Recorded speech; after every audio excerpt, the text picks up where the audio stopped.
বন্ধু বান্ধৱীসকল, আজি আপোনালোকৰ আগলৈ মই আকৌ এটা ৰেচিপি লৈ আহিছোঁ। ৰেচিপিটো হৈছে নাৰিকলৰ চাটনি। মই এই চাটনিবিধত দিবৰ বাবে লৈছোঁ নাৰিকল কেইটুকুৰামান কাটি, বাদাম লৈছোঁ কেঁচা, আদা কেইটুকুৰামান, কেঁচা জলকীয়া অলপ কাটি লৈছোঁ, শুকান জলকীয়া 2টা, নৰসিংহ পাত কেইখিলামান, চানা দাইল অলপ পানীত তিয়াই থৈছোঁ, সৰিয়হ, নিমখ আৰু চেনি চিকুট। তাৰপিছতে এইটো এটা মই মিক্সি বাতিত নাৰিকল কেইটুকুৰা দি দিছোঁ। তাৰপাছত লগতে থকা বাকী কেঁচা বাদামকেইটা আৰু আদা টুকুৰা দি দিম।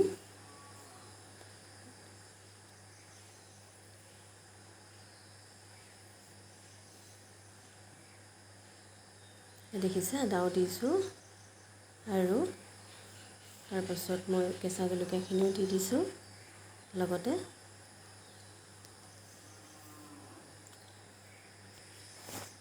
এতিয়া মই আগতে তিয়াই থোৱা চানা দাইলখিনিও পানীৰ সৈতে দি দিছোঁ আৰু ইয়াত নিমখো দি দিছোঁ লগতে। এয়া এতিয়া দেখিছে, এইখিনি মই ধুনীয়াকৈ মিহি কৰি ল'লোঁ মিক্সিত।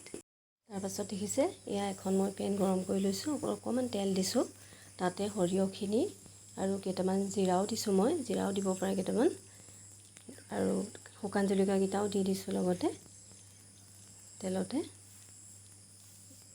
এইখিনি দিয়াৰ পাছত নৰসিংহ পাত কেইখিলাও দি দিছোঁ, মই অলপ ভাজিম। এয়া দেখিছে, এতিয়া এইখিনি ধুনীয়া ৰঙচুৱা হৈ গৈছে। তাৰপাছত এয়া মই আগতে পিচি থোৱা চাটনিখিনিৰ ওপৰত গৰমে গৰমে দি দিছোঁ এইখিনি, তাৰপিছত মিলাই দিম ভালকৈ।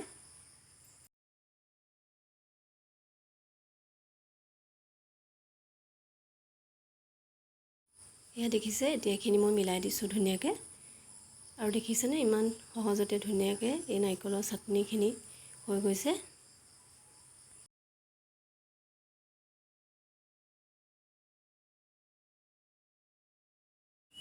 বন্ধু বান্ধৱীসকল, আপোনালোকে এই চাটনিবিধ ভাত, ৰুটি, ধোচা চবৰ লগতে খাব পাৰিব। আজি মোৰ এই চাটনিবিধ ভাল লাগিলে নাই জনাবচোন আপোনালোকক। আৰু যদি আপোনালোকৰ ভাল লাগিছে তেতিয়াহ'লে প্লিজ মোক লাইক আৰু ছাবস্ক্ৰাইব কৰিবলৈ নাপাহৰিব।